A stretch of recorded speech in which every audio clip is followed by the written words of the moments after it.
Hi, welcome back to Jolly Vibes. O for the TikTok ang mga persons ngayon. At yun na, ay ready na ako pumunta sa CPILS para makapag-exam na ako ng IELTS. And it's time to say bye-bye na to our dearest Junami dahil uuwi na rin siya sa kanilang bahay. Pero dito lang din siya sa part ng Cebu nakatira. At hindi namin alam kung kailan ulit kami magkikita-kita. Kaya nagpapasalamat ako dahil nagkabanding kami ngayon kasama ang aking mga batch. At sa araw na ito ay maunang umuwi si Charina ng Surigao dahil nagkamali siya ng book ng kanyang ticket. Imbes sabay sana kaming tatlo sa susunod na araw. Pero bago siya umuwi ay sasama muna siya kina Kim and Dina pumunta ng Santo Niño Church at i-drop nila ako sa CPILS. Babalikan ulit nila ako after ko mag-exam.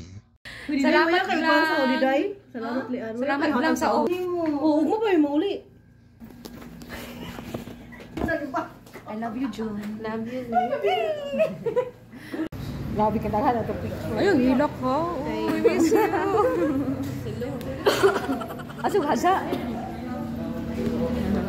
Wala sa holiday kay. Hilak kong gusto na siya. Walang siya. John! Taxi ba? Pariyak, taxi! And welcome to CPILE's Cebu Pacific International Language School. Dito po ako magtitake ng exam ko sa IELTS at ako'y kinakabahan na. At dagdag para sa inyong kaalaman, ang CPILE's or Cebu Pacific International Language School is the first of its kind to combine the educational benefits of one-to-one intensive English classes.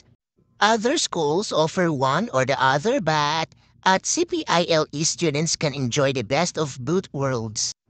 Tapos na nga akong nag-exam at kampante na yung kalooban ko dahil at least wala na akong iisipin pa at ako'y makahinga na ng malalim, char.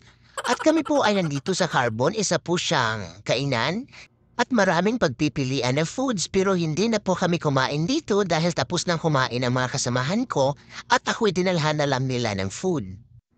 At ito na nga, inihatid na namin si Charina sa sakayan ng bus going to Mactan Airport para makauwi na siya ng Surigao.